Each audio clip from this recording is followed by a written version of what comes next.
وعلی آلہ واصحابہ اجمعین، اما بعد۔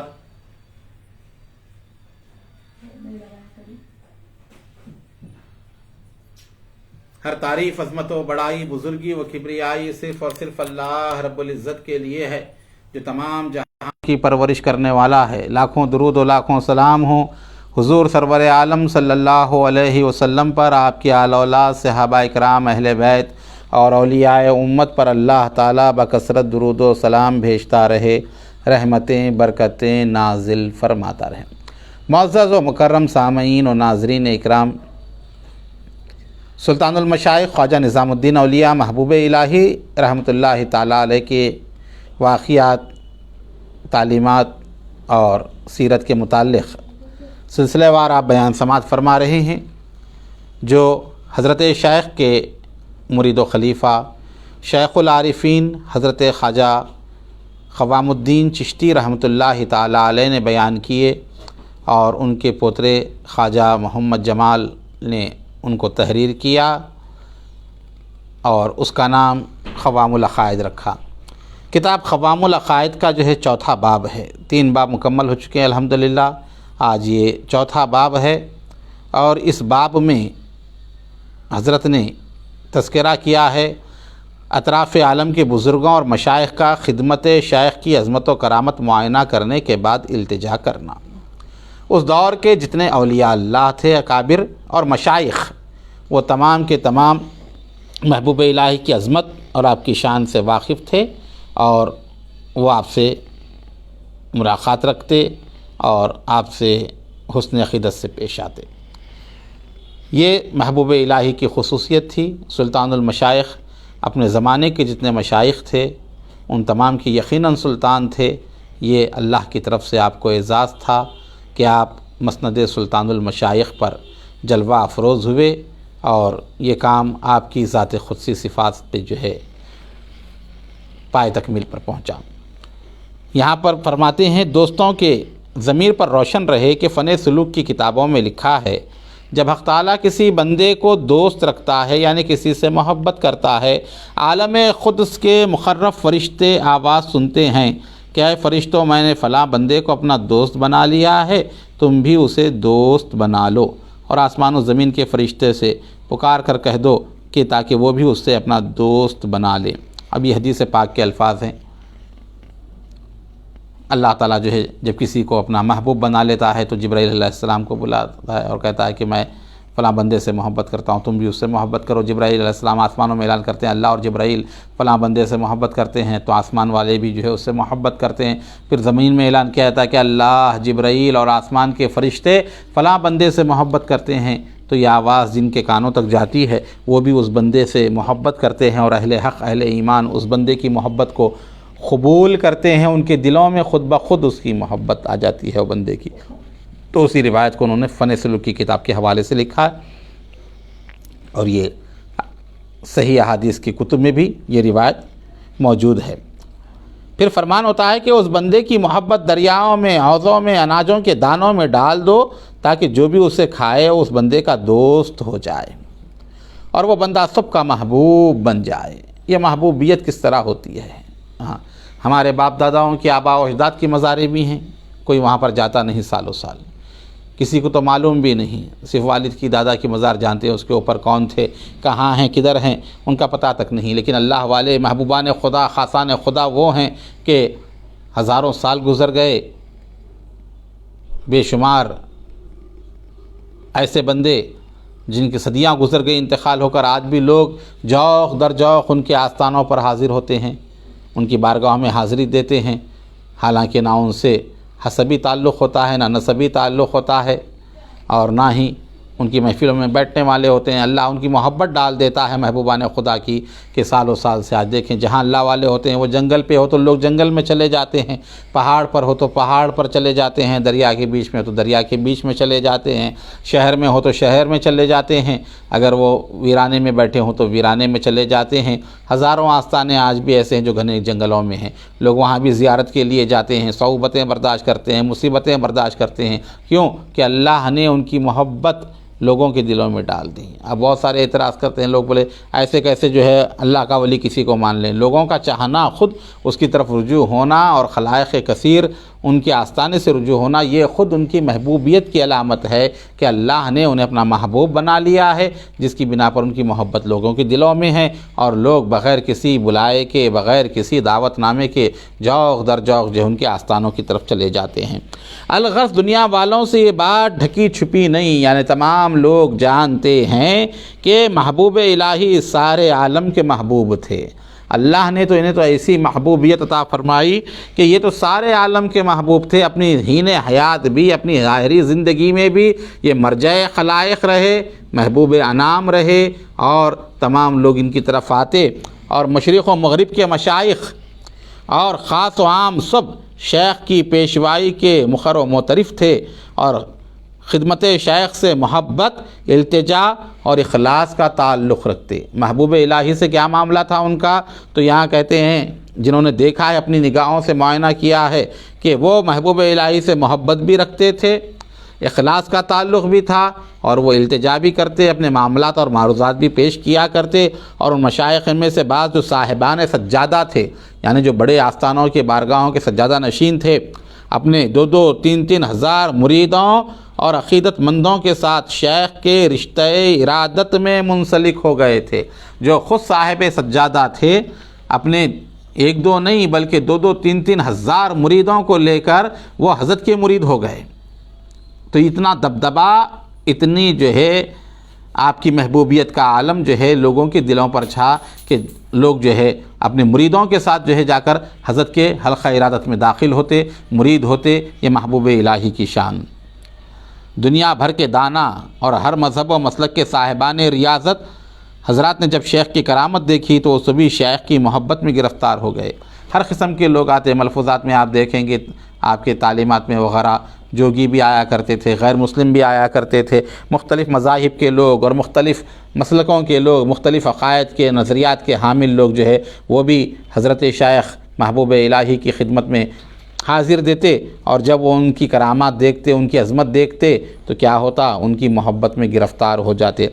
ان میں سے صرف چند کا تذکرہ اس باب میں کیا جاتا ہے تاکہ یہ کتاب زیادہ طویل نہ ہو۔ طویل ہو جائے گی کتاب، اس لحاظ سے جو ہے انہوں نے کیا کیا ہے، چند کا تذکرہ کیا ہے۔ اور سب سے پہلے یہ لے کے آتے ہیں حضرت غوث بہاؤالدین زکریہ ملتانی رضی اللہ تعالیٰ عنہ کے جو ہے پوترے شیخ رکن الدین رحمۃ اللہ تعالیٰ علیہ۔ شیخ رکن الدین کو جب سلطان قطب الدین نے دہلی میں طلب کیا تو وہ تشریف لائے۔ ملتان سے جو ہے شیخ رکن الدین جو ہے وہ بھی بہت بڑے بزرگ تھے سہروردیہ سلسلے کے، اور اپنے والد اور دادا کے جانشین تھے، اور دو واسطوں سے حضرت شیخ شہاب الدین عمر سہروردی کے سلسلے میں منسلک تھے، جو سلسلہ سہروردیہ کے بانی ہیں۔ تو کیا ہوا کہ قطب الدین نے، سلطان نے جو ہے انہیں بلایا۔ پہلی ہی ملاقات میں سلطان نے خدمت شیخ رکن الدین سے کہا، آپ ازراہ کرم ملتان سے یہاں تک آتے ہیں اور ایک شخص میرے قلعے کی دیوار کے سائے میں رہتا ہے، مگر میرے معاملات کی طرف قطعاً دھیان نہیں دیتا۔ اب سلطان نے کیا کہا قطب الدین نے شیخ رکن الدین سے کہ جو ہے آپ تو ملتان سے تشریف لائے ہیں اور ایک شخص ایسا ہے جو میرے قلعے کی دیوار سے لگا ہوا ہے لیکن کبھی نہیں آتا، وہ آپ کرم فرماتے ہیں میرے اوپر، وہاں اتنی دور سے جو آپ تشریف لے کر آتے ہیں، لیکن وہ میرے بازو رہتا ہے قلعے کے، اس کے باوجود بھی نہیں آتا۔ حضرت شیخ رکن الدین نے سمجھ لیا کہ یہ بات شیخ الاسلام نظام الدین اولیاء کے بارے میں کہہ رہے ہیں۔ وہ سمجھ گئے کہ قلعے کے بازو کون ہیں، محبوب الہی رہتے ہیں، تو معلوم پڑ گیا کہ نظام الدین اولیاء کے متعلق بادشاہ کہہ رہا ہے۔ تو آپ نے کیا فرمایا، جواب میں فرماتے ہیں میرے ساتھ ایک اسماعیل ہے، یا ان کے بیٹے یا ان کے بھائی ہیں اسماعیل رضی اللہ تعالی رحمۃ اللہ تعالیٰ علیہ، وہ میرے ساتھ ہی رہتے ہیں میرے بھائی۔ ضرورتاً آتا ہوں، مجھے ضرورت ہوتی ہے تو آتا ہوں، ایسی نہیں آتا میں، مجھے کوئی چیز کی ضرورت ہوتی ہے تب آتا ہوں، اور ان کے ساتھ ایسا کچھ بھی نہیں، یعنی ان کا کوئی رشتہ دار نہیں ہے محبوب الہی کا۔ والدہ کا وصال ہو گیا تھا، بہن بھی نہ رہی تھی، اور انہوں نے شادی تو کی نہیں، نہ ان کی اولاد تھی اور نہ ان کے دوسرے بھائی وغیرہ تھے۔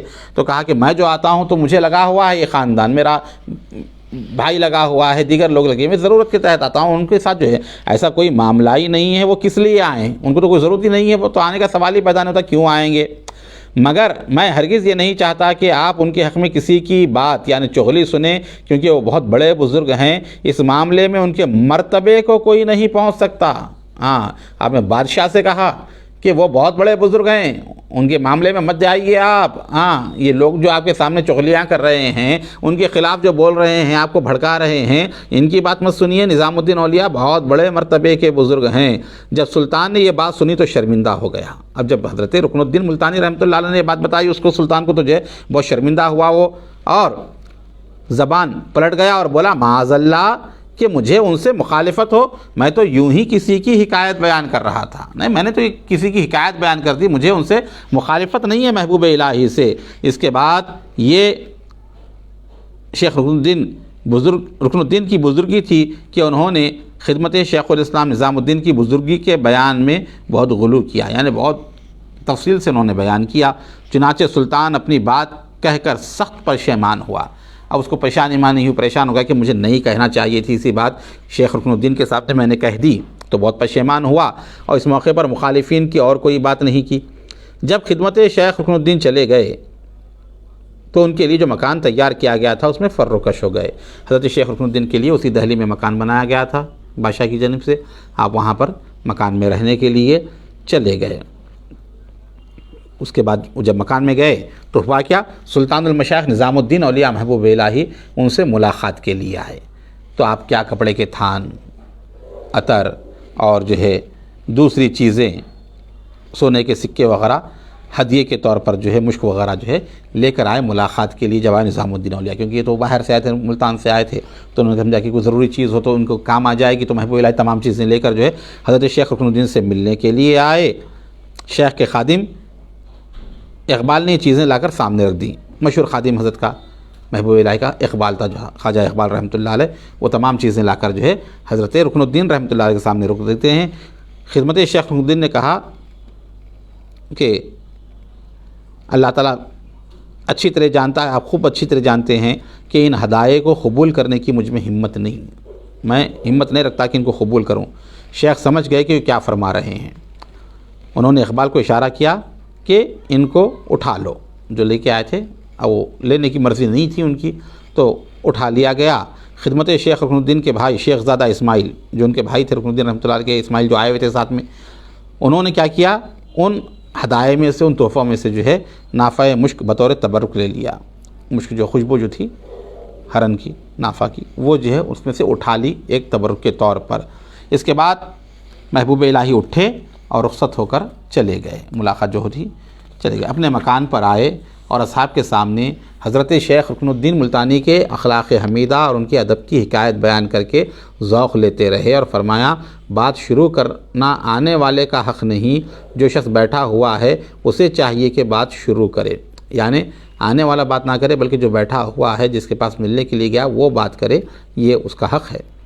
خدمت شیخ رکن الدین نہایت ہی حسن ادب سے جو ان کی سیرت میں تھا خاموش رہے، مجبوراً میں نے بات شروع کی۔ تو فرماتے کہ وہ کیا خاموش رہے، ادب کی بنا پر جو ہے انہیں بولنے کی ہمت نہیں ہوئی نظام الدین اولیاء کے سامنے، وہ خاموش بیٹھے رہے، تو محبوب الہی نے ان سے گفتگو کی۔ تو بتاتے ہیں کہ اصولاً تو انہیں کرنا چاہیے تھا، لیکن وہ کیا کیے کہ ان کی ہمت نہیں ہوئی زبان کھولنے کی آپ کے سامنے، تو خاموش رہے۔ تم یہ جان لو کہ عزیز ہو کہ وہ بزرگوں کو پہچانتے ہیں، اور ہم اور تم اس رتبے کو کہاں پہنچ سکتے ہیں۔ اللہ اکبر! دیکھیں آپ کہ کتنا ایک دوسرے کا پاس و لحاظ۔ ہاں، وہ تو ہمت کر کے بولنے کی طاقت بھی نہیں رکھتے تھے نظام الدین اولیاء کے سامنے زبان کھولیں یا کچھ گفتگو کریں، لیکن محبوب الہی فرما رہے ہیں کہ ہم اور تم ان کے مرتبے کو کہاں پہنچتے ہیں، وہ تو بڑے مقام پر ہیں، بڑے مرتبے پر جو ہے فائز ہیں۔ شیخ رکن الدین کے خدمتگاروں میں سے مولانا یوسف حج ادا کر چکے تھے، وہ بھی شیخ رکن الدین کے جو ہے خدمتگاروں میں تھے، یعنی خادموں میں تھے یا مریدوں میں سے تھے، وہ حج کر کے آ چکے تھے اور بہت جو ہے ذاکر اور بہت زیادہ ذکر و اذکار میں مشغول رہنے والے تھے۔ ان سے میں نے سنا، کہتے تھے، وہ کہا کرتے تھے محبوب الہی کے بارے میں، جس کو شیخ العارفین خواجہ قوام الدین رحمۃ اللہ علیہ سنا کرتے تھے، کہ انہوں نے کہا، میں کم و بیش 12 سال کا تھا کہ شیخ رکن الدین کی نظر میں رہتا، ایک روز خدمت شیخ میں وضو کر رہا تھا، میں نے دیکھا کہ ہر بار وہ بے وضو بے خود ہو جاتے ہیں اور سینے سے گرم سانس نکالتے ہیں۔ چند بار انہوں نے ایسا ہی کیا۔ کچھ دیر کے بعد جب اس حالت سے نکلے اور وضو کر کے تحیت وضو کے نفل پڑھے، میں آگے بڑھا اور عرض کیا کہ شیخ آپ کو یہ کیا ہوا تھا، یعنی بار بار جو ہے بے خود ہو رہے تھے اور وضو کر رہے تھے، پھر آپ نے نماز پڑھی۔ فرمایا، اے یوسف، مجھے اس وقت شیخ نظام الدین اولیاء کا مرتبہ دکھایا گیا۔ جب میں نفل پڑھ رہا تھا تب مجھے حضرت کا جو ہے مقام و مرتبہ دکھایا گیا۔ سبحان اللہ، کیا عظمت ہے اور کیا بزرگی ہے اور کیا مقامات ہیں جو ان کو دیے گئے ہیں۔ یہ یوسف کہتے ہیں، میں نے کہا، شیخ آپ بھی ایسا فرماتے ہیں، آپ خود اتنے بڑے بزرگ ہیں، بزرگ ذاتے ہیں، آپ ایسا کہہ رہے ہیں محبوب الہی کے بارے میں؟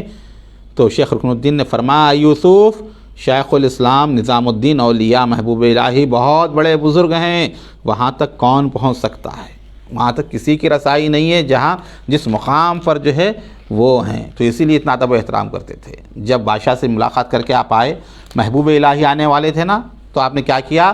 دوبارہ وضو کیا، کہا کہ جس وضو کے ساتھ میں نے بادشاہ سے ملاقات کی ہو، اس وضو کے ساتھ محبوب الہی سے نہیں ملتا۔ تو اب اندازہ لگائیے کتنے کمال درجہ کی جو ہے یہ احتیاط، حالانکہ کوئی مسئلہ ہی نہیں ہے، ایک وضو کے ساتھ جو کسی سے ملے تو پھر وضو کر کے جو ہے دوسروں سے ملاقات کریں۔ تو انہیں یہ بھی گوارا نہ ہوا کہ بادشاہ کے پاس دربار میں گیا تھا وضو سے، اسی وضو سے جو ہے میں محبوب الہی سے ملاقات کروں، تو انہوں نے وہ مقام کو جانتے تھے ان کے، کیا کیا؟ دوبارہ وضو کیا، نیا وضو کر کے محبوب الہی سے جو ہے وہ ملاقات کرتے ہیں۔ میں نے یوسف ہی سے سنا رحمۃ اللہ تعالیٰ علیہ، انہوں نے کہا، ایک بار میں نے چند گھوڑے فروخت کرنے کے لیے دہلی روانہ ہوا۔ شیخ رکن الدین کے بھائی کے پاس بھی ایک گھوڑا تھا، تو یہ گھوڑے بیچنے کے لیے دہلی آ رہے تھے ملتان سے۔ تو کیا کیا کہ حضرت شیخ رکن الدین ملتانی کے بھائی نے کیا، اپنا بھی ایک گھوڑا انہیں دیا کہ اس کو بھی بیچ کر لاؤ۔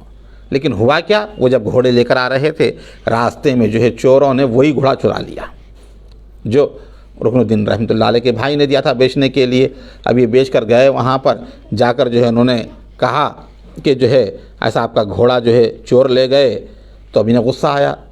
اب ظاہر بات ہے بات میں ہوتی ہے، لیکن اتنے گھوڑے تھے، میرے گھوڑا جو ہے کیسا چلا گیا، ایک گھوڑا دیے تھے یہ بیچنے کے لیے، تو یہ وہی گھوڑا جو ہے وہاں سے جو ہے چلا گیا۔ اب انہوں نے جو ہے مانا نہیں، بولے بہت جو ہے یہ غصے میں آ گئے، کہا کہ ایسا کیسا ہوگا، ویسا کیسا ہوگا۔ پھر وہ کیا کرتے ہیں، شیخ رکن الدین رحمۃ اللہ علیہ کے پاس جا کر جو ہے بیٹھ جاتے ہیں شیخ یوسف۔ تو حضرت رکن الدین ملتانی فرماتے ہیں کہ یقیناً مجھے معلوم ہے کہ وہ گھوڑا چوری ہو گیا ہے۔ اب یہ اسماعیل مانتا نہیں، جو بھائی ہے وہ تو مان رہا نہیں بولے گھوڑے کی چوری کو، اور وہ یہ کہہ رہا ہے اب کیا کیا جائے؟ تو شیخ رکن الدین نے کہا کہ نظام الدین اولیاء کے پاس جاؤ، وہ اس مسئلے کا حل بتائیں گے۔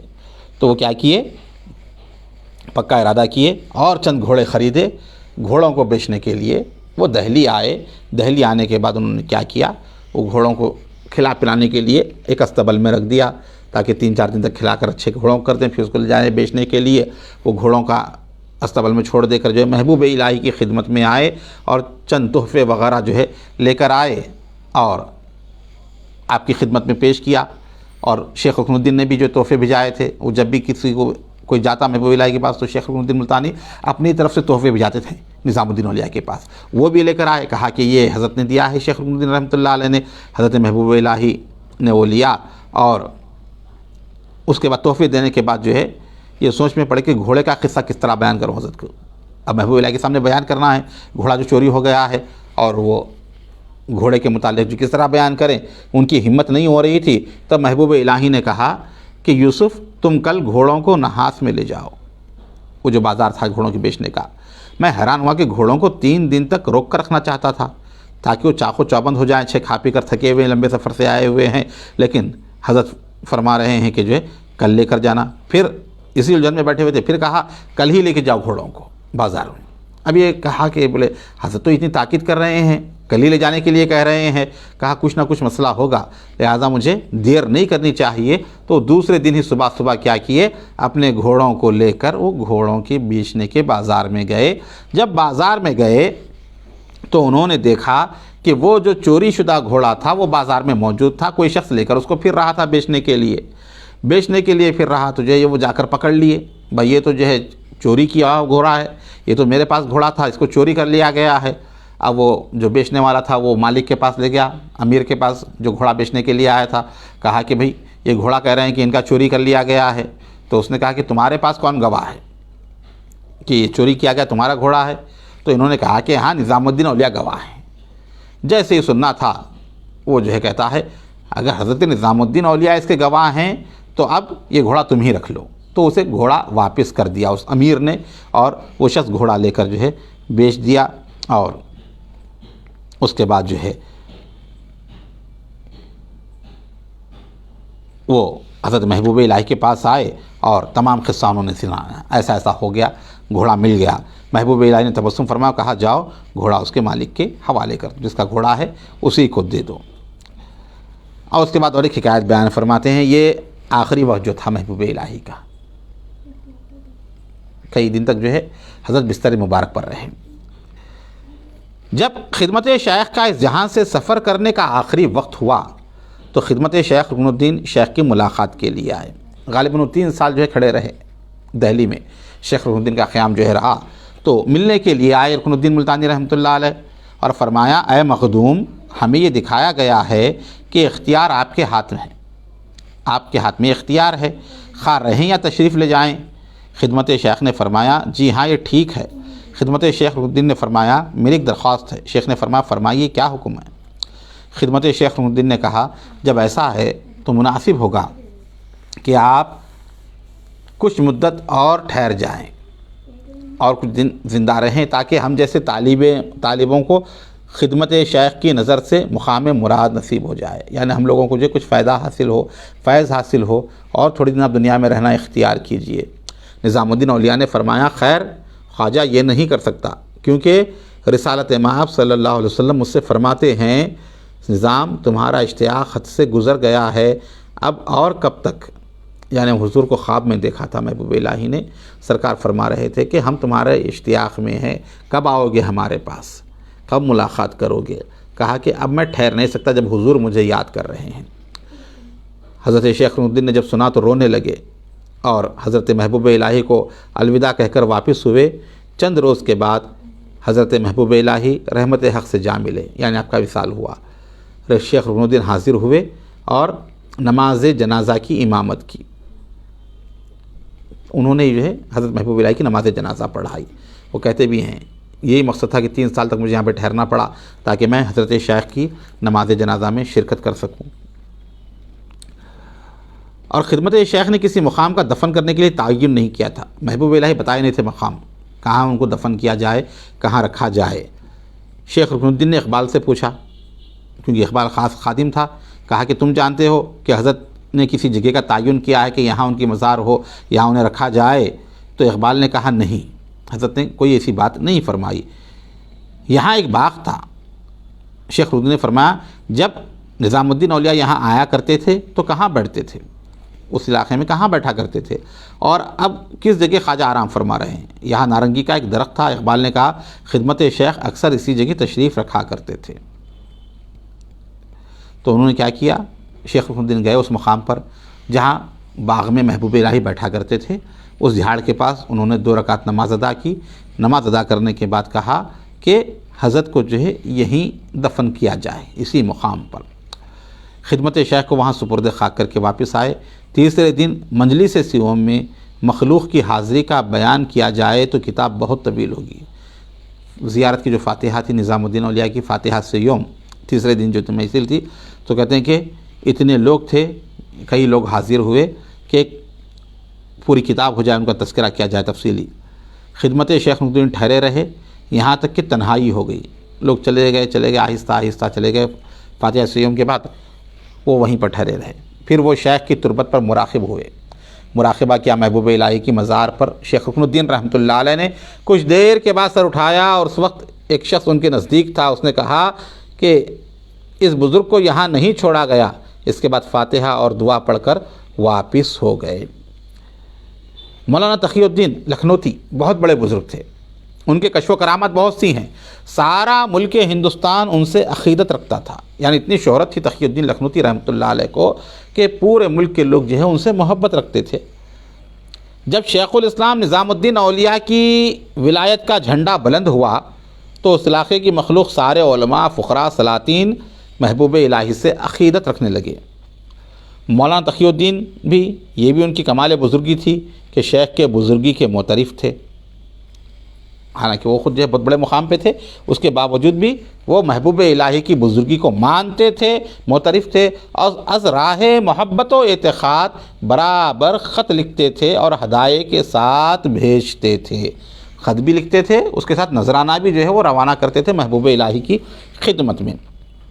ایک بار انہوں نے اپنے ایک مرید کو شیخ کی خدمت میں بھیجا اور کہا کہ اس وقت ہمیں یہ دکھایا گیا ہے کہ خدمت شیخ فلاں مقام پر ہیں، یہ شخص آیا اور شیخ کی خدمت میں عرض کیا، لیکن ذرا کھل کر بات کہہ دی۔ اس کے کہنے سے خدمت شیخ ناراض ہوئے اور فرمایا جاؤ خواجہ، ہم کہاں اور وہ مقام کہاں، نہ جانے وہ کون سا مقام ہوگا۔